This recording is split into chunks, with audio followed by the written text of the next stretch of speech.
नमस्कार मित्रांनो, स्वागत आहे सर्वांचं आपल्या या यूट्यूब चॅनलवर. मित्रांनो, तुम्ही शिक्षक पात्रता परीक्षा 2026ची जर तयारी करत असाल, तर आपल्यासाठी जो महत्त्वाचा विषय आहे मित्रांनो, गणित व भूमिती. यावरील 30 प्रश्न परीक्षेला विचारले जातात. मग आजच्या या सेशनमध्ये आपण डिसेंबर 2025 मध्ये जी काही TET झाली होती मित्रांनो, त्या पेपरमधील गणित व भूमिती यावरील प्रश्न आपण या ठिकाणी पाहणार आहोत, सखोल विश्लेषण कन्सेप्टनुसार. मित्रांनो, आतापर्यंतची सर्वात अवघड गणितं या डिसेंबर 2025च्या TET मध्ये विचारलेले प्रश्न आहे. व्हिडिओ शेवटपर्यंत बघा. 30 पैकी 30 प्रश्न आपल्याला सोडवता आले पाहिजे. गणितं बघा किती अवघड आहे ते. तुम्हाला यावरून लक्षात येईल की भूमितीवरती प्रश्न कशा पद्धतीने परीक्षेला विचारले जातात. बघा मित्रांनो, प्रश्न 91 पासून आपल्याला गणितावरचे प्रश्न विचारलेले आहेत. प्रश्न असा आहे, x अधिक y बरोबर 7 चा आलेख कोणत्या चरणातून जाणार नाहीत. मग आलेख आपल्याला कशा पद्धतीने असतो ते माहीत असायला पाहिजे, बरोबर. मग बघा मित्रांनो, आलेख अशा पद्धतीने आपण काढतोय, हे बघा. ठीक आहे. मग हा जो अक्ष आहे हा x अक्ष असतो आणि हा y अक्ष असतो, सर्वांना माहिती असेल. ठीक आहे. मग आपल्याला प्रश्न केलेला आहे की x अधिक y बरोबर 7 हे कोणत्या चरणातून जाणार नाहीत, असा प्रश्न केलेला आहे, बरोबर. मग आता याच्यामध्ये बघा, हा जो पोर्शन तुम्हाला दिसत आहे, हा पोर्शन मित्रांनो चरण 1 म्हणतो आपण याला. ठीक आहे. त्याच्यानंतरचं चरण 2, त्याच्यानंतर चरण 3 आणि त्याच्यानंतर चरण 4. ओके. मग चरण 1 मध्ये कोणत्या संख्या असतात हे माहीत असायला पाहिजे, बरोबर. मग हे संख्या कशावरून ठरवायचं, पहिले x अक्ष घेतो, त्याच्यानंतर y अक्ष. मग x अक्षावरती पॉझिटिव्ह नंबर असते, y अक्षावरती पण पॉझिटिव्ह नंबर असते मित्रांनो, बरोबर. त्याच्यानंतर सेकंड चरणामध्ये x अक्षावरती निगेटिव्ह अंक असतात आणि y अक्षावरती पॉझिटिव्ह नंबर असतात. त्याच्यानंतर तिसऱ्या चरणामध्ये दोन्ही अक्षावरील नंबर हे निगेटिव्ह असतात आणि चौथ्या चरणामध्ये मित्रांनो x अक्षावरील पॉझिटिव्ह नंबर आणि y अक्षावरील निगेटिव्ह नंबर असतात. क्लिअर झालं. आता बघा, आपल्याला प्रश्न केले की x अधिक y बरोबर 7, x अधिक y बरोबर 7 आला पाहिजे. म्हणजे x ची किंमत तुम्हाला पॉझिटिव्ह घ्यायची आहे, y ची किंमत सुद्धा पॉझिटिव्ह पाहिजे, बरोबर. मग या ठिकाणी बघा, या दोघांची जर पॉझिटिव्ह संख्या आपण घेतली तर बरोबर 7 आपल्याला उत्तर पाहिजे. ठीक आहे. आता बघा, पहिल्या चरणामध्ये दोन्ही पॉझिटिव्ह नंबर आहे, म्हणजे आपल्याला उत्तर पॉझिटिव्ह 7 मिळू शकते मित्रांनो. उत्तर आपल्याला पॉझिटिव्ह 7 मिळू शकते. म्हणजेच कशा पद्धतीने तुम्ही 3 अधिक 4 घेऊ शकता, हे x हे y. ठीक आहे. तुम्ही या ठिकाणी 2 अधिक 5 घेऊ शकता, हे x अक्षावरील, हे y अक्षावरील नंबर, बरोबर. म्हणजे तुम्हाला पॉझिटिव्ह नंबर मिळू शकते, म्हणजे पहिल्या चरणातून जाऊ शकते. ठीक आहे. आपल्याला कोणत्या चरणातून जाणार नाही असा प्रश्न केलेला आहे. मग पहिल्या चरणातून जाऊ शकते. आता दुसऱ्या चरणामध्ये बघा, एक नंबर निगेटिव्ह, दुसरा पॉझिटिव्ह आहे. ठीक आहे. मग पॉझिटिव्ह 7 आपल्याला उत्तर पाहिजे. ठीक आहे. मग पॉझिटिव्ह 7 उत्तर जर आपल्याला पाहिजे असेल, तर तुम्ही x अक्षावरती मित्रांनो दुसऱ्या चरणामध्ये मायनस प्लस आहे, बरोबर की नाही, मायनस प्लस आहे. मग याच्यामध्ये तुम्ही अशा पद्धतीने -3, ठीक आहे, अधिक +10 घेऊ शकता ना. म्हणजे याचं उत्तर तुम्ही काढलं तर अधिक 7च येतो, बरोबर. म्हणजे दुसऱ्या चरणातून सुद्धा जाणार, बरोबर. x अधिक y बरोबर 7. आता तिसऱ्या चरणामध्ये चेक करूया. तिसऱ्या चरणामध्ये दोन्ही निगेटिव्ह आहे. तिसऱ्या चरणामध्ये मित्रांनो दोन्हीही निगेटिव्ह, म्हणजे x अक्षावरील अंक आणि y अक्षावरील अंक दोन्ही निगेटिव्ह आहे आणि उत्तर आपल्याला पॉझिटिव्ह 7 पाहिजे. मग ह्याच्यामध्ये तुम्ही अशा पद्धतीने संख्या घेऊ शकता का, -3 अधिक -4 जर घेतले तर मित्रांनो -7 उत्तर येतोय, अधिक 7 येतो का, नाही. म्हणून या ठिकाणी आपल्या प्रश्नाचं उत्तर असेल मित्रांनो पर्याय 3. म्हणजे तिसऱ्या चरणातून x अधिक y बरोबर 7 हा जो आलेख आहे हा जाणार नाही, या चरणातून पण जाणार. म्हणजे या ठिकाणी पर्याय 3 आपल्या प्रश्नाचं उत्तर आहे. समजलं सर्वांना. ठीक आहे. लक्षात ठेवा मित्रांनो, अशा पद्धतीचे प्रश्न परीक्षेला आपल्याला विचारले जाऊ शकतात. ओके. याच्यानंतर आपण पुढच्या प्रश्नाकडे जाऊया. बघा मित्रांनो, प्रश्न काय दिले, एका वृत्तचिती आकाराचा पाण्याची टाकीची त्रिज्या 2.8 मीटर आणि उंची 3.5 मीटर आहे. एका व्यक्तीला रोज सरासरी 70 लिटर पाणी लागते, तर पूर्ण भरलेल्या टाकीतील पाणी रोज किती व्यक्तींना पुरेल, असा प्रश्न आपल्याला या ठिकाणी केलेला आहे. बघा, आपल्याला जर वृत्तचितीचे घनफळ काढण्याचा सूत्र जर माहीत असेल, तेव्हाच हा प्रश्न आपण सोडू शकतो मित्रांनो, बरोबर. मग या ठिकाणी बघा काय करायचं आहे, तर वृत्तचितीच्या आकाराचे घनफळ याचा सूत्र आहे मित्रांनो πr²h, बरोबर. मग सुरुवातीला आपल्याला दिलेला आहे त्रिज्या 2.8 मीटर, हे या ठिकाणी लिहून घेऊ आपण. बघा, त्रिज्या r बरोबर किती दिलेला आहे, 2.8 मीटर दिलेली आहे. ठीक आहे. मग या मीटरला आपल्याला सेंटीमीटरमध्ये कन्वर्ट करायचं आहे. मग 2.8ला जर तुम्ही 100 ने गुणले म्हणजे 1 मीटर बरोबर 100 सेंटीमीटर होतात. बरोबर. मग 2.8 गुणिले 100 केले तर किती येईल मित्रांनो? 280 सेंटीमीटर येईल. ठीक आहे. त्याच्यानंतर आपल्याला उंची दिलेली आहे 3.5 मीटर. म्हणजेच या ठिकाणी तुम्ही h बरोबर किती दिलेलं आहे? 3.5 मीटर दिलेली आहे. याला पण तुम्ही सेंटीमीटरमध्ये कन्वर्ट करणार. 3.5ला जर 100 ने गुणले तर 350 सेंटीमीटर येईल. ठीक आहे. आता बघा मित्रांनो, या ठिकाणी सोडवण्याची पद्धत कशी आहे? बघा, आपण वृत्तचितीचे घनफळ घेणार. याचं सूत्र मी तुम्हाला आत्ताच सांगितले, पाय आर स्क्वेअर एच हे याचं सूत्र आहे. बरोबर. मग आता या सूत्रामध्ये आपण किमती ठेवू शकतो. बघा कशा पद्धतीने. पायची किंमत बघा आपल्याला प्रश्नातच दिलेली आहे. 22/7 घेतले गुणाकारामध्ये. आरची किंमत आपण काढलेली आहे 280 सेंटीमीटर, म्हणजे आरचा वर्ग या ठिकाणी 280 आपल्याला 2 वेळा लिहावं लागेल. आरचा वर्ग म्हणजेच 280 2 वेळा गुणिले एचची किंमत किती काढली? 350. ठीक आहे. आता पुढे बघा, याच्यामध्येच आपण क्रिया करणार आहोत. पुढे दिले आपल्याला, तर एका व्यक्तीला दररोज सरासरी 70 लिटर पाणी लागते. बरोबर. मग या ठिकाणी तुम्ही या वृत्तचितीचे घनफळ काढत आहे. दररोज 70 लिटर पाणी लागते, म्हणून आपण काय करणार? तर याला 70 ने भाग देणार मित्रांनो. बरोबर आहे. याला कितीने भाग देणार? 70 ने भाग देणार. बरोबर. मग याला हे जे अंशामध्ये दिलेलं याला सोडवलं की सेंटीमीटरचा घन मिळतोय आपल्याला. मग घनाला, सेंटीमीटरच्या घनाला आपल्याला लिटरमध्ये कन्वर्ट करायचं आहे, म्हणजे गुणाकारामध्ये 1000 घेतले. ठीक आहे. एका स्टेपमध्ये उत्तर. प्रश्नानुसार जर तुम्ही सोडवलं तर एका स्टेपमध्ये उत्तर मिळते मित्रांनो. बरोबर. आपण पाय आर स्क्वेअर एच हे वृत्तचितीचे घनफळ याच्यामध्ये किमती ठेवल्या. दररोज सरासरी 70 लिटर पाणी लागते, म्हणजे आपल्याला या ठिकाणी 70 ने भाग द्यावं लागेल. म्हणजे त्या व्यक्तींना किती दिवस पाणी पुरेल आपल्याला या ठिकाणी काढता येते. बरोबर. मग हे सेंटीमीटरचा क्यूब मिळतोय, म्हणून आपल्याला लिटरमध्ये कन्वर्ट करायचं आहे, तर 1000 ने भाग द्यावं लागेल. आता याला सोडवायचं आपल्याला डायरेक्ट उत्तर मिळून जाते. बघा बघा मित्रांनो, सुरुवातीला शून्य कॅन्सल करू आपण. हा शून्य कॅन्सल झाला. त्याच्यानंतर हा शून्य कॅन्सल झाला. हा शून्य आणि हा शून्य कॅन्सल झाला. 7 ने 28ला भाग जातो. 7 एक 7, 7 चुक 28. ठीक आहे. या ठिकाणी 70 35, 35 एक 35, 35 दोन्ही 70 होणार. या 2 ने 4ला भाग देऊ. बे एक बे, बे दोन्ही 4. उरलं काय मित्रांनो? बघा 22 गुणिले 2, 22 दोन्ही किती होईल? 22 दोन्ही 44. त्याच्यानंतर गुणाकारामध्ये आहे 28. ठीक आहे. यांचा करणार आपण गुणाकार. बघा किती मिळतोय आपल्याला? 44 गुणिले 28, 8 चुक 32, 2 हात चाले 3, 8 चुक 32 आणि 3 35. परत गुणाकार करू. बेचूक 8, बेचूक 8, 2 जशाला तसे 7, 8 आणि 5 1303, हातचा 1, 8 आणि 4 12. किती आलं मित्रांनो? 1232 व्यक्तींना दररोज पाणी पुरेल. किती? 1232 व्यक्तींना दररोज पाणी पुरेल. बघा आपल्या प्रश्नाचं उत्तर पर्याय 4 मध्ये दिलेलं आहे. ठीक आहे. अशा पद्धतीने हा प्रश्न आपल्याला सोडवायचा होता. ओके. याच्यानंतर आपण पुढचा प्रश्न बघूया. बघा काय दिलेला आहे. 93 नंबरचा प्रश्न आहे. 100 संख्यांची सरासरी 40 आहे. जर त्यापैकी एक संख्या 30 आहे, 30 ऐवजी 70 ही संख्या घेतली, तर इतर संख्या तशाच ठेवल्या तर नवीन सरासरी किती? मित्रांनो, महत्त्वाचा प्रश्न आहे. तुम्हाला जर दररोज अशाच पद्धतीने शिकायचं असेल, किंवा तुम्ही जर आपल्या चॅनलवरती नवीन असाल, तर मित्रांनो आपल्या चॅनलला सबस्क्राईब करायचं आहे. तुम्हाला दररोज फ्रीमध्ये अशाच पद्धतीने आपल्या या यूट्यूब चॅनलवरती शिकायला मिळणार आहेत.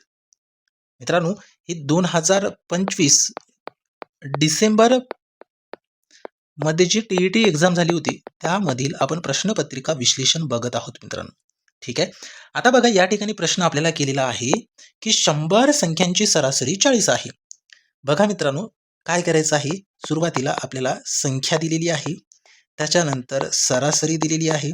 मग आपण जर संख्यांचा गुणाकार सरासरी सोबत केले, तर आपल्याला मिळते मित्रांनो बेरीज. हे सर्वांना माहिती आहे. बरोबर. मग काय करणार? संख्या दिलेली आहे 100, मग 100 घेतले, याचा गुणाकार सरासरी सोबत केले 40, म्हणजे बेरीज किती मिळेल मित्रांनो? 4000 मिळणार आहे बेरीज. ठीक आहे. पुढे प्रश्नामध्ये असं दिलेलं आहे की 30च्या ऐवजी 70 ही संख्या घेतली. मग या 100 संख्यामध्ये 30 ही संख्या ऍड झालेली आहे ऑलरेडी. बरोबर. मग आपल्याला म्हटलं की 70 ही संख्या घेतली, म्हणजे कितीने संख्या जास्त घेतली? तर मित्रांनो 40 ने जास्त घेतली. म्हणजे 70 वजा 30 केले तर कितीने? 40 ने जास्त एवढी संख्या घेतलेली आहे. बरोबर. मग आधीची बेरीज आपल्याला या ठिकाणी 4000 मिळाली. ही कधीची बेरीज आहे? आधीची बेरीज आहे.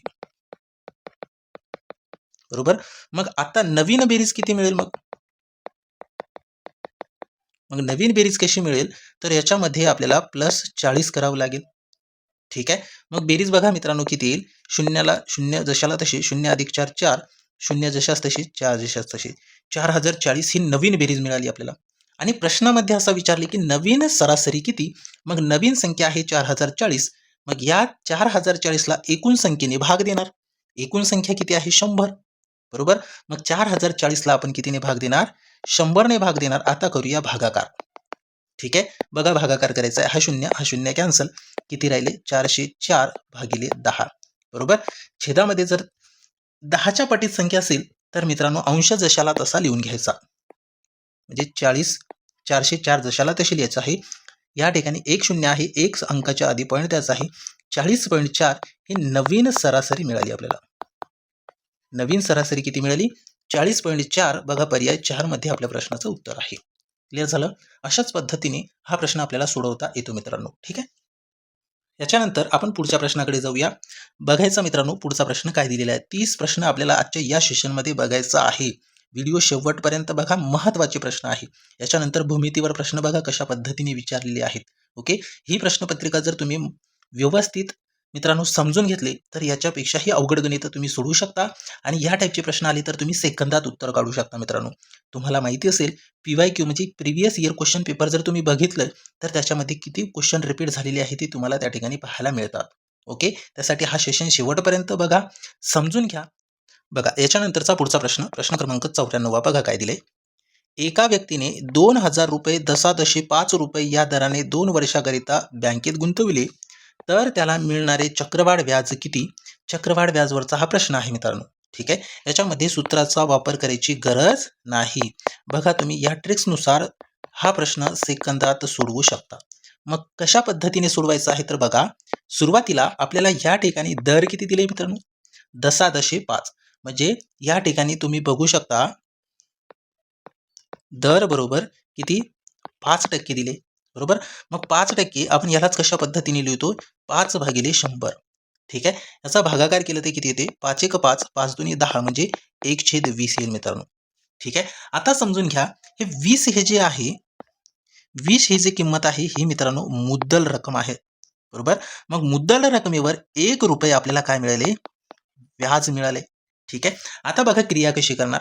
आपल्याला विचारले चक्रवाढ व्याज. ठीक आहे. मग मुद्दल रक्कम किती आहे? 20 रुपये. हे काय आहे? मुद्दल रक्कम आहे 20 रुपये आणि रास किती येईल मित्रांनो? मुद्दल रकमेमध्ये व्याज मिळवले तर आपल्याला रास मिळते, म्हणजे 20 + 1 केले तर 21 हे रास मिळते. बरोबर. आता हे झालं 1 वर्षाची क्रिया. आपल्याला विचारलेली आहे 2 वर्षानंतर किंवा 2 वर्षाकरिता गुंतवलेली रक्कम आहे. मग तुम्हाला सेम क्रिया किती वेळा? 2 वेळा या ठिकाणी लिहावी लागेल. ठीक आहे. आता काय करायचं आहे? यांचा करायचा आहे गुणाकार. 20 गुणिले 20 केले तर किती येईल? 400. 21 गुणिले 21 केले तर 441 येणार. आपल्याला विचारले मित्रांनो व्याज. बरोबर. चक्रवाढ व्याज विचारले. मग या ठिकाणी चक्रवाढ व्याज कसे काढणार? तर बघा, रासमधून जर मुद्दल वजा केले तर आपल्याला मिळते या ठिकाणी व्याज. म्हणजे किती आहे? 41 हे व्याज आहे. बरोबर. मग आता बघा, मुद्दल रक्कम आहे 400, त्याच्यावरती व्याज मिळाले आहे 41 आणि रक्कम आपल्याला दिलेली आहे 2000 रुपये. म्हणजेच काय करावं लागणार आहे? तर गुणाकारामध्ये 2000 लिहावं लागणार आहे. आता आपल्याला याला सोडवायचं आहे. चक्रवाढ व्याज मिळून जाते बघा. हा शून्य कॅन्सल, हा शून्य कॅन्सल. ठीक आहे. 4 ने भाग देऊ. 4 एक 4, 4 हा 5 20. 41 गुणिले 5 करायचे. ठीक आहे. 5 गुणिले 1 केलं 5 चेक 5, 5 गुणिले 4 केले 5 चुक 20, 205 रुपये हे मिळाले चक्रवाढ व्याज. किती मिळाले? 205 रुपये चक्रवाढ व्याज. पर्याय 3 मध्ये बघा आपल्या प्रश्नाचं उत्तर आहे. क्लिअर झालं? अशाच पद्धतीने मित्रांनो तुम्ही चक्रवाढ व्याजवरील प्रश्न सोडवू शकता. ठीक आहे. चला पुढचा प्रश्न बघूया मग काय दिलेला आहे. सुरुवातीला अंकगणितावरचे प्रश्न आहे, त्याच्यानंतर भूमितीवरील येते बघा. या ठिकाणी प्रश्न क्रमांक 95 बघा काय दिले. 1270 रुपये किमतीच्या साडीवर 12% सूट दिल्यास साडीची विक्री किंमत किती? आता बघा या प्रश्नाला सोडवायचा कशा पद्धतीने, ट्रिक्सनुसार हा प्रश्न आपण सोडवू शकतो मित्रांनो. 1270 रुपये ही साडीची किंमत आहे. बरोबर. म्हणजे 1270 ही मूळ रक्कम आहे. किती टक्के? तर 100% रक्कम आहे. बरोबर. मग याच्यामध्ये आपल्याला असा प्रश्न केलेला आहे की 12% सूट दिल्यास साडीची विक्री किंमत किती? मग 12% सूट म्हणजेच काय करणार मित्रांनो, तर या ठिकाणी 100 मधून 12 वजा केले तर किती राहतील? 88. म्हणजे 88% बरोबर किती? प्रश्नचिन्ह आलंय. आता पुढची क्रिया कशी करणार? तर या ठिकाणी तिरकस गुणाकार करायचा आहे. बरोबर. मग बघा काय करायचं आहे, 1270 गुणिले 88 सोबत गुणाकार होईल. भागाकारामध्ये हे येईल मित्रांनो 100. ठीक आहे. आता भागाकाराची क्रिया करू. हा शून्य झाला कॅन्सल. 127 गुणिले 88 करायची. 127 गुणिले 88 जर केले मित्रांनो, तर आपल्याला उत्तर मिळतोय 11,176. ठीक आहे. आणि भागाकारामध्ये 10 जशाला तसे. आता बघा, यापूर्वीच मी तुम्हाला सांगितलं होतं की छेदामध्ये जर 10च्या पटीत संख्या असेल तर अंश जशाला तशी लिहायचं आहे. मग अंश किती आहे? 11,176. याच्या छेदामध्ये बघा किती आहे? 1 शून्य आहे, म्हणजे एक अंकाच्या आधी पॉईंट द्यायचा आहे. 1,117 रुपये आपल्याला विक्री किंमत मिळाली. 1,117 रुपये 1,117 रुपये आपल्याला मिळालेली आहे विक्री किंमत. ते पर्याय 4 मध्ये बघू शकता. आपल्या प्रश्नाचं या ठिकाणी करेक्ट उत्तर आहे. ठीक आहे. सेकंदात हा प्रश्न आपण सोडवू शकलो असतो मित्रांनो. फक्त पद्धत माहीत असायला पाहिजे कशा पद्धतीने सोडवायचं आहे ते. ठीक आहे. चला पुढचा प्रश्न बघूया. मग प्रश्न क्रमांक 96 नंबरचा काय दिलेला आहे? बघा मित्रांनो, भूमितीवरचे प्रश्न आता आपल्याला या ठिकाणी पाहायला मिळत आहेत. खालील आकृतीमध्ये एका समलंब चौकोनाच्या आकाराचे खेळाचे मैदान दाखविले आहे. त्या मैदानाचे क्षेत्रफळ काढा. म्हणजे या मैदानाचं आपल्याला काढायचं आहे क्षेत्रफळ, काढायचं आहे एरिया काढायचा आहे. मग कशा पद्धतीने काढणार? तर सुरुवातीला आपल्याला समलंब चौकोनाचे क्षेत्रफळ काढण्याचा सूत्र माहीत असायला पाहिजे. ठीक आहे. सूत्र माहीत झालं, पण याच्यामध्ये समांतर बाजू कोणत्या आहे ते माहीत असायला पाहिजे. उंची कोणती आहे ती पण माहीत असायला पाहिजे. मग ते कशा पद्धतीने ठरवणार बघा. आता या ठिकाणी तुम्ही बघू शकता मित्रांनो, एस पी ही बाजू, आर क्यू हे काय आहे, तर ह्या दोन्ही बाजू एकमेकीला समांतर आहे. बरोबर. त्याच्यानंतर पी क्यू ही काय आहे, तर याची उंची आहे. ठीक आहे. ते कशा पद्धतीने, या आकृतीला तुम्ही अशा पद्धतीने काढू शकता. समलंब चौकोनाची आकृती कशा पद्धतीने असते माहिती असेल सर्वांना. हे अशा पद्धतीने समलंब चौकोनाची आकृती राहते. बरोबर आहे. मग समांतर बाजू कोणत्या असतात मित्रांनो, तर ही बघा, ह्या बाजूला समांतर ही बाजू आहे. बरोबर. मग त्या बाजूची उंची ही असेल. ठीक आहे. मग आता या आकृतीला तुम्ही बघा अशा पद्धतीने लिहू शकता. याला आर क्यू हे नाव दिले. ठीक आहे. त्याच्यानंतर तुम्ही या ठिकाणी पी हे नाव देऊ शकता. या ठिकाणी तुम्ही यस देऊ शकता. बरोबर आहे. ठीक आहे. बघा, पी क्यू आर यस. ठीक आहे. आता ही जी तुम्हाला उंची दिसते मित्रांनो, ही उंची आपण या ठिकाणी हे अशा पद्धतीने घेतलेली आहे. ठीक आहे. ही आकृती बघा अशा पद्धतीने होईल. बरोबर. ठीक आहे. आता क्लिअर झालं. आता सर्वांना समजलं असेल. बरोबर. म्हणून आपण समांतर बाजू ह्या दोन घेतल्या आणि उंची घेतली मित्रांनो पी क्यू. बघा, पी क्यू ही घेतली उंची. ठीक आहे. आता बघा, आपल्याला सूत्र माहिती आहे. ठीक आहे. समलंब चौकोनाचे क्षेत्रफळाचं सूत्र आहे 1/2 गुणिले समांतर बाजूची बेरीज. समांतर बाजूची बेरीज आणि गुणाकारामध्ये आहे मित्रांनो उंची.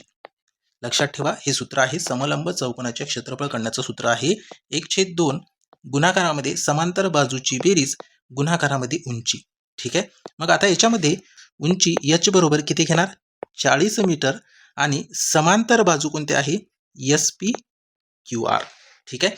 मग 1/2 जशाला तशी गुणाकारामध्ये बघा या ठिकाणी 75 अधिक 60 करणार, किती येईल मित्रांनो? 135 गुणिले उंची किती? 40. ठीक आहे. आता बघा, या 2ने 40ला भाग जातो. बे एक बे, बे दोन्ही 4 आणि हा शून्य आपण तिथे लिहिले 20 आले. ठीक आहे. मग 135 गुणिले 20 लिहिणार. मग 135 गुणिले 20 या दोघांचा करायचा गुणाकार. बघा, हा शून्य कॅन्सल करून खाली लिहिले 2 गुणिले 5, 5 दोन्ही 10, शून्य हातचा 1, बेत्रिक 6 आणि 1 7, बे एक बे 2700 मीटरचा वर्ग, म्हणजे चौरस मीटर 2700. बघा, पर्याय 4 मध्ये आपल्या प्रश्नाचं उत्तर आहे. अशा पद्धतीने हा प्रश्न आपल्याला सोडवायचा होता मित्रांनो. क्लिअर झाला असेल तर आपण पुढचा प्रश्न बघूया. प्रश्न क्रमांक 97 नंबरचा महत्त्वाचा प्रश्न आहे. बघा, आता हा प्रश्न तुम्हाला अवघड वाटत असेल मित्रांनो, परंतु खूप सोपा प्रश्न आहे बघा. काय दिले? 11/3, 3/5, 7/9, 5/7, 9/11 यांना चढत्या क्रमाने लिहिल्यास मधली संख्या कोणती? कोणती संख्या विचारली? तर मधली संख्या विचारली. म्हणजे या ठिकाणी संख्या किती दिलेली आहे? 1, 2, 3, 4, 5. म्हणजे आपल्याला कोणती संख्या विचारली? तिसरी संख्या विचारली मित्रांनो. बरोबर? मग आता बघा चढत्या क्रमाने लिहू आणि त्याच्यानंतर आपण तिसरी संख्या काढू बघा. अशा पद्धतीचा प्रश्न आला तर तुम्ही हीच पद्धत वापरणार. ती कोणती बघा. सुरुवातीला 11/3 दिलेला आहे. ठीक आहे. बघा 11/3 दिलेला आहे. ठीक आहे. यावरती मित्रांनो काय करायचं आहे? तर सरळ 2 शून्य अंशामध्ये वाढवून टाकायचं आहे. ठीक आहे. परत पुढे दिले 3/5. मग मी या ठिकाणी 3/5 घेतले. मग सरळ अंशामध्ये किती? 2 शून्य वाढवून टाकायचं आहे. बरोबर? त्याच्यानंतर परत 7/9 आहे. 7/9 घेतले. अंशामध्ये 2 शून्य वाढवले 700 झाले. त्याच्यानंतर 5/7 आहे. 5/7 घेतले. यामध्ये पण 2 शून्य अंशामध्ये वाढवले 500 झाले. 500/7. त्याच्यानंतर बघा या ठिकाणी 9/11 आहे. मग 9/11 घेतले आणि आपल्याला अंशामध्ये 2 शून्य वाढवायचे आहे. आता बघा. आता करायची भागाकाराची क्रिया. आपल्याला या ठिकाणी बघा भागाकार करायचा आहे. 3 ने 1100ला भाग देऊ शकतो बघा. 3 1 3, 3 त्रिक 9, उरले 2, 20 झाली. 3 सख 18, या ठिकाणी उरतात 2, 20 झाली. परत 3 सख 18, 366. ठीक आहे. बाकी राहिलेलं तर राहू द्या. पॉईंटमध्ये उत्तर काढायचं नाही. ठीक आहे. त्याच्यानंतर परत या ठिकाणी भागाकार करू. 5 1 5, 5 सख 30, उरलेला शून्य कॅन्सल करून इथे लिहिलं. आता याच्यानंतर 9 1 9, 9 7 63, परत 7 होतील 70 झाले. 9 7 63 77 आले. ठीक आहे. त्याच्यानंतर या 7 ने 500ला भाग देऊ. 7 1 7, 7 7 49, उरला मित्रांनो 1 10 झाले. 7 1 7. 11 ने 900ला भाग देऊ. 11 1 11, 11 8 88, उरतात 2, 11 1 11. आता बघा या संख्येवरून तुम्ही चढत्या क्रमाने मांडू शकता की नाही? ठीक आहे. मांडू शकतो. मग कशा पद्धतीने बघा. यामध्ये सर्वात लहान संख्या 60 म्हणजे ही पहिली संख्या झाली. त्याच्यानंतरची 71 ही दुसरी संख्या झाली. त्याच्यानंतर 77 ही तिसरी संख्या झाली. तिसरी संख्या. त्याच्यानंतर मित्रांनो 81 ही चौथी संख्या आणि 366 ही पाचवी संख्या. आपल्याला विचारलेली आहे मधली संख्या कोणती? म्हणजे तिसरी संख्या काढावी लागेल. बरोबर? मग तिसरी संख्या कोणती आहे? 77 आणि 77 साठीच आपण काय घेतलेले आहे बघा 7/9. काय घेतलेलं आहे? 7/9. मग पर्याय बघा 1 मध्ये आपल्या प्रश्नाचं उत्तर आहे 7/9. ठीक आहे. अशा पद्धतीने तुम्हाला अशा टाईपचा प्रश्न सोडवायचा आहे. ठीक आहे. हीच मेथड यूज करायची आहे. या मेथडनेच तुम्ही अचूक उत्तर काढू शकता मित्रांनो. क्लिअर झालं? चला पुढचा प्रश्न बघायचा आपल्याला. प्रश्न क्रमांक 98 नंबरचा काय दिलेला आहे बघा.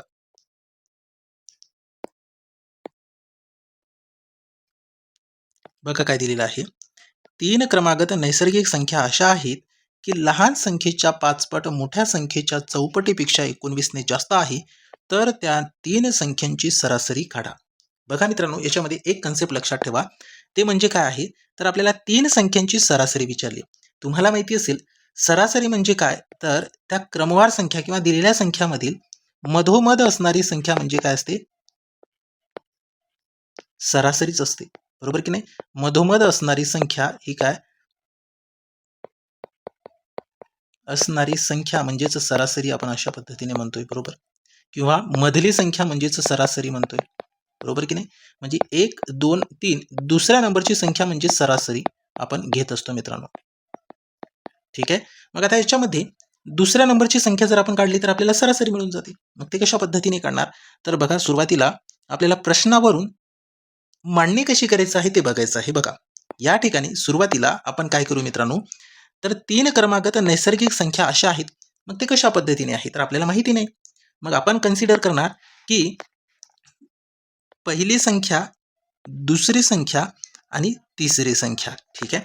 मग पहिली संख्या म्हणजेच लहान संख्याच असणार. बरोबर? मग लहान संख्या माहिती आहे का आपल्याला नाही, म्हणून आपण x घेणार. ठीक आहे. नैसर्गिक संख्या म्हटलंय म्हणजे पहिल्या संख्येमध्ये जर 1 प्लस केली तर दुसरी संख्या मिळते. दुसऱ्या संख्येमध्ये जर प्लस 1 केले तर मित्रांनो तिसरी संख्या मिळते. ह्या 3 संख्या आपण कन्सिडर केल्या. बरोबर? मग आता यावरून आपल्याला प्रश्नानुसार मांडणी करायची आहे. बघा 3 क्रमागत नैसर्गिक संख्या अशा आहेत. ठीक आहे, की लहान संख्येच्या 5 पट लहान संख्येच्या 5 पट म्हणजे कशी लिहिणार तुम्ही? लहान संख्या आहे x, या संख्येचे 5 पट म्हणजे 5x आली. लहान संख्येच्या 5 पट ही म्हणजे हा ही हे जर आलं वाक्यामध्ये तर तुम्हाला बरोबरचा चिन्ह द्यावं लागतोय. त्याच्यानंतर पुढे बघा काय दिले, की ही मोठ्या संख्येच्या चौपटीपेक्षा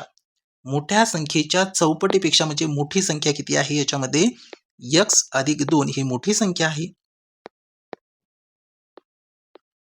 ही आहे मोठी संख्या. मग या संख्येला आपल्याला चौपट करायचं म्हणजेच 4 ने गुणावं लागेल. ठीक आहे. चौपटीपेक्षा 19 ने जास्त आहे म्हणजेच काय करावं लागेल मित्रांनो, अधिक 19 करावं लागेल. म्हणजे 19 ने जास्त आहे असं म्हटलं ना आपल्याला, बरोबर. आता याला सोडवलं की आपल्याला x ची किंमत मिळते. कशाची किंमत मिळते? x ची किंमत मिळाली म्हणजे आपल्याला ह्या संख्या काढता येतात, बरोबर. x ची किंमत याच्यामध्ये ठेवून आपल्याला संख्या काढता येतात.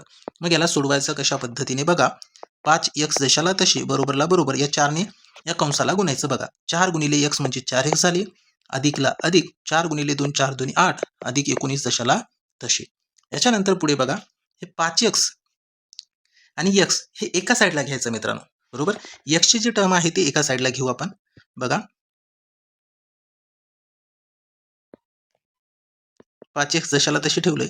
या 4x ला डाव्या साईडला आणले की वजा 4x झाली, बरोबर. 8 अधिक 19 म्हणजे किती होईल? 27. 5x मधून 4x वजा केले तर किती राहतात मित्रांनो? फक्त x राहते, बरोबर. 27 ला 27. x ची किंमत किती मिळाली? 27. आता आपल्याला त्या तिन्ही संख्या काढता येतात, बरोबर. मग त्या तिन्ही संख्या कशा काढणार? तर बघा सुरुवातीला बघा, पहिली संख्या x आहे, दुसरी संख्या x अधिक 1 आहे, तिसरी संख्या x अधिक 2 आहे. मग x च्या जागी आपल्याला किंमत ठेवायची आहे 27. म्हणजे पहिली संख्या 27 येईल मित्रांनो. 27 अधिक 1 दुसरी संख्या 28. मग 28 हेच आपल्या प्रश्नाचं या ठिकाणी उत्तर आहे. सरासरी विचारली, सरासरी किती आली? 28. क्लिअर झालं? पर्याय 4 मध्ये बघा आपल्या प्रश्नाचं उत्तर आहे. ठीक आहे. 28 सरासरी आपल्याला या ठिकाणी मिळालेली आहे. मग सरासरी म्हणजे मधली संख्या, दुसरी संख्या, बरोबर की नाही. आणि त्याच्यानंतर तिसरी संख्या किती येईल? 27 आणि 2 29 ही तिसरी संख्या. जरी तुम्हाला अशा पद्धतीने समजलं नसेल आणि सरासरी काढायची असेल तर मित्रांनो या तिन्ही संख्येची करायची बेरीज. 27, 28 आणि 29 या तिन्ही संख्येची करा बेरीज. आलेल्या बेरजीला एकूण संख्येने भाग द्या म्हणजे एकूण संख्या किती आहे ती, म्हणजे तुम्हाला 28च उत्तर मिळणार आहे शेवटी. ठीक आहे. पण आपल्याला कन्सेप्ट माहिती असेल, मधोमध असणारी संख्या म्हणजे सरासरी किंवा मधली संख्या म्हणजे सरासरी, तर मधली संख्या काढली म्हणजे सरासरी तर मिळून जाते, बरोबर की नाही. ठीक आहे. अशा पद्धतीने हा प्रश्न आपल्याला सोडवायचा होता. याच्यानंतर आपण पुढचा प्रश्न बघूया. 99 नंबरचा काय दिलेला आहे बघा. बघा मित्रांनो, प्रश्न क्लिअर दिसत नसेल तरी पण मी वाचून सांगतोय. ठीक आहे, लक्षात ठेवा. आणि तुम्ही पेपर पेन सोबत घेऊन सोडवण्याचा प्रयत्न करा मित्रांनो. त्या व्हिडिओ स्किप करायचा, सोडून बघायचं. जर आलं नाही तेव्हा तुम्हाला स्पष्टीकरण बघायचं मित्रांनो. ठीक आहे, पहिले स्वतः प्रयत्न करायचा, आला नाही तेव्हा व्हिडिओ बघायचा, बरोबर की नाही. ठीक आहे. तर आता बघा 99 नंबरचा प्रश्न काय दिलेला आहे. एका चौरसाचे क्षेत्रफळ x चा वर्ग चौरस सेंटीमीटर आहे. जर चौरसाची एक बाजू 3 सेमी व त्या लगतची बाजू 7 सेमीने कमी केली तर तयार होणाऱ्या आकृतीचे क्षेत्रफळ चौरसाच्या क्षेत्रफळापेक्षा किती चौरस सेंटीमीटरने कमी असेल असा प्रश्न केलेला आहे.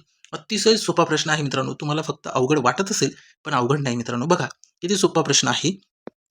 सुरुवातीला या ठिकाणी चौरसाचे क्षेत्रफळ म्हटले म्हणून आपण इथे चौरस लिहून काढून घेऊ. बघा चौरसाची आकृती काढू. ठीक आहे, हे आहे आता चौरस तुमच्या समोर. बघा काय करायचं आहे. या चौरसाचे क्षेत्रफळ x चा वर्ग चौरस सेंटीमीटर दिलेला आहे. आता तुम्हाला चौरसाचे क्षेत्रफळ काढण्याचं सूत्र तर माहितीच असेल, बाजूचा वर्ग म्हणजे चौरसाचे क्षेत्रफळ, बरोबर. मग x चा वर्ग म्हणजेच काय तर मित्रांनो, बाजू x घेतली असेल मग बाजूचा वर्ग म्हणजे x चा वर्ग आहे की नाही. म्हणजे या ठिकाणी या चौरसाचा क्षेत्रफळ x चा वर्ग असेल म्हणजेच बाजूचा वर्ग. x चा वर्ग म्हणजेच बाजूचा वर्ग. मग पहिली बाजू x आणि दुसरी बाजू x या दोघांचा वर्ग केल्यावरच क्षेत्रफळ मिळतो ना आपल्याला, बरोबर. म्हणजे पहिल्या बाजू आपल्याला या ठिकाणी बाजू बरोबर x घेतलंय आपण. ठीक आहे. मग x गुणिले x म्हणजे x चा वर्ग हे चौरसाचे क्षेत्रफळ, बरोबर.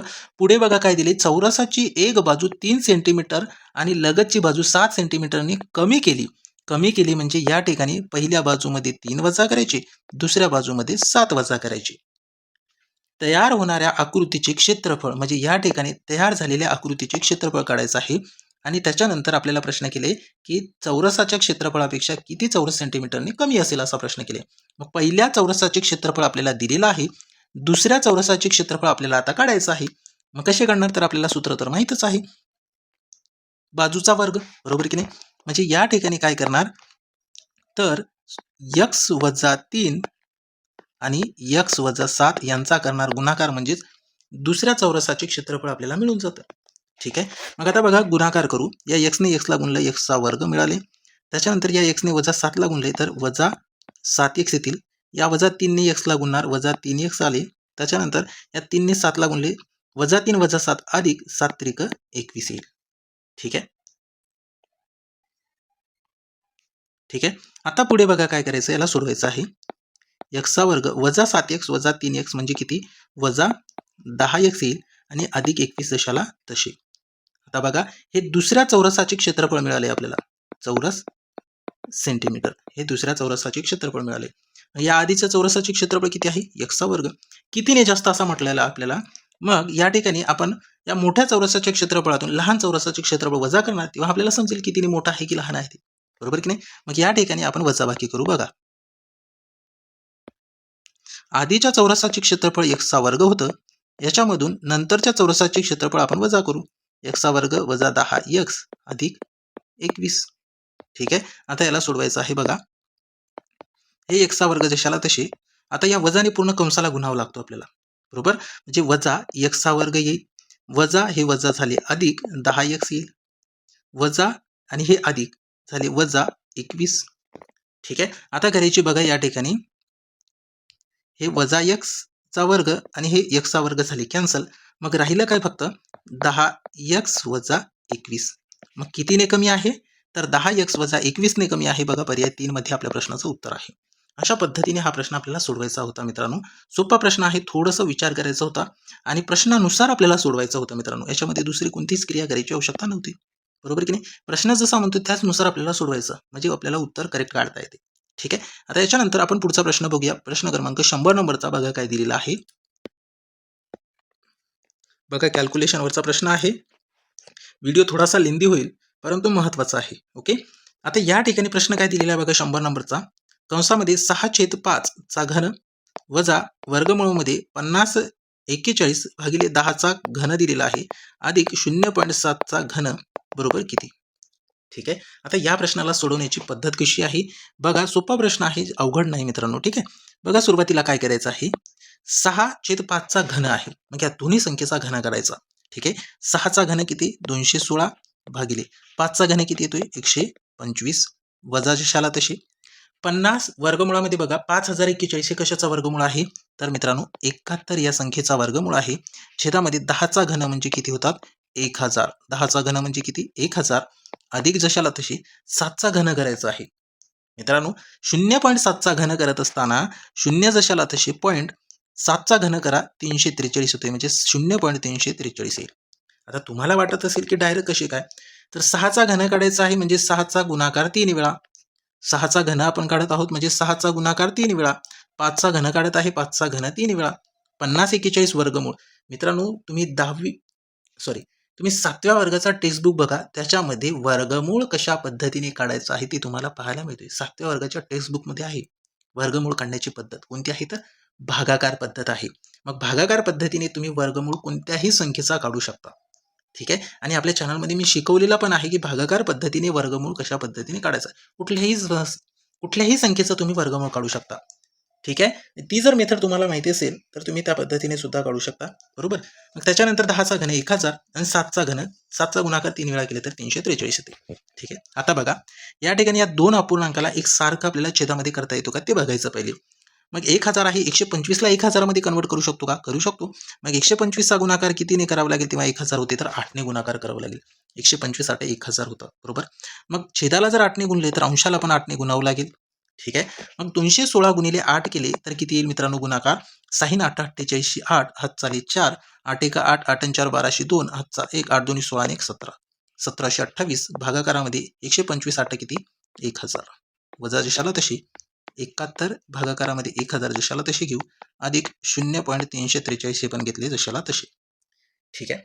आता बघा पुढे काय करायचं आहे, तर जर अपूर्णांकाचा छेद सारखा असेल तर अंशाची आपण वजाबाकी करू शकतो. अपूर्णांकाच्या छेदामध्ये जर किंमत सारखी असेल तर अंशाची वजाबाकी करू शकतो मित्रांनो, बरोबर. मग आता ह्या ठिकाणी 1728 मधून 71 आपण वजा करू. बरोबर, 1728 मधून 71 जर वजा केली तर किती येते?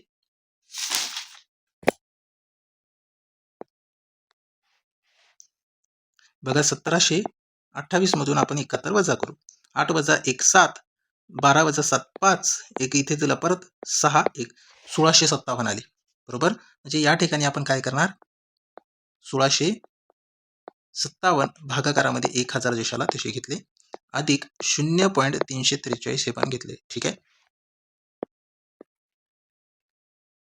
बघा मित्रांनो, यापूर्वीच मी तुम्हाला सांगितले, छेदामध्ये जर 10च्या पटीत संख्या असेल, 10च्या पटीत म्हणजे काय?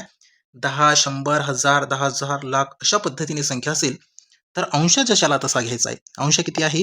1657 अधिक 0.343. ठीक आहे. आता बघा, आपल्याला या ठिकाणी जो पॉईंट जो आपण अंश जशाला तसा घेतला, मग ह्याच्यामध्ये किती आहे? छेदामध्ये 1000 आहे. मग किती शून्य कॅन्सल करायचे आहे? बघा, 1 2 3, 3 शून्य कॅन्सल केले तर 3 अंकाच्या आधी पॉईंट द्यायचा आहे. 1 2 3 म्हणजे 1.657 आलं. बरोबर, आता आपल्याला बेरीज करायची आहे. आपल्या प्रश्नाचं उत्तर मिळून जाते. बघा, 7 अधिक 3 केले 10 शून्य हातचा 1, 5 आणि हे 5, 5 आणि 5 10 शून्य हातचा 1, 6 आणि हे 4 10 शून्य हातचा 1, 1 अधिक 1 किती? 2 आणि हे पॉईंट जशाला तसे. म्हणजे आपल्या प्रश्नाचं उत्तर आहे मित्रांनो 2. किती आहे? आपल्या प्रश्नाचं उत्तर आहे 2, जे की पर्याय 4 मध्ये दिलेलं आहे, बघू शकता. ठीक आहे. अशा पद्धतीने हा प्रश्न आपल्याला सोडवायचा होता मित्रांनो. क्लिअर झालं? चला मित्रांनो, व्हिडिओ खूप लेंदी होत आहेत, त्याकरिता आपण दोन भागामध्ये आपण डिवाइड करू मित्रांनो. आजचा हा सेशन पहिला आहे. याच्या नंतरच्या सेशनमध्ये आपण 101 ते 120 पर्यंतचे प्रश्न घेऊ मित्रांनो. ठीक आहे, कारण व्हिडिओ खूप लेंदी होत आहेत. आपण यानंतरच्या सेशनमध्ये 101 ते 120 पर्यंतचे प्रश्न घेऊ. तुम्हाला व्हिडिओ कसा वाटला ते कमेंट बॉक्समध्ये कळवायचं आहे. आणि सोबतच मित्रांनो, जर दररोज अशाच पद्धतीने शिकायचं असेल किंवा तुम्ही जर आपल्या या चॅनलवरती नवीन असाल तर मित्रांनो, आपल्या चॅनलला सबस्क्राईब करायचं आहे. आपल्या चॅनलला सबस्क्राईब करा. सोबतच साईडच्या बेल आयकॉनवरती क्लिक करा मित्रांनो. म्हणजे जेव्हा आपण व्हिडिओ अपलोड करतो तेव्हा काही सेकंदामध्ये तुम्हाला व्हिडिओचे नोटिफिकेशन मिळून जातं. मित्रांनो, तुम्हाला दररोज आपण या ठिकाणी PYQ सिरीज सुरू केलेली आहेत. मग याच्यामध्ये आपल्याला जे महत्त्वाचे विषय आहे TET परीक्षेसाठी, त्या सर्व विषयाची तयारी सखोल विश्लेषणासह कन्सेप्टनुसार या ठिकाणी करता येणार आहेत. त्यासाठी फक्त आपल्या चॅनलला जर तुम्ही अजूनही सबस्क्राईब केलं नसेल तर चॅनलला सबस्क्राईब करून ठेवायचं आहे. ठीक आहे. व्हिडिओ आवडल्यास व्हिडिओला लाईक करायचं आहे. सोबतच व्हिडिओची लिंक मित्रांपर्यंत शेअर करायचं आहे मित्रांनो. आणि व्हिडिओ कसा वाटला ते कमेंट बॉक्समध्ये मेसेज करायचा आहे. याच्या नंतरच्या सेशनमध्ये आपण 101 ते 120 पर्यंतचे प्रश्न घेऊया. आजच्या या सेशनमध्ये एवढंच. भेटूया समोरच्या सेशनमध्ये. Thank you so much.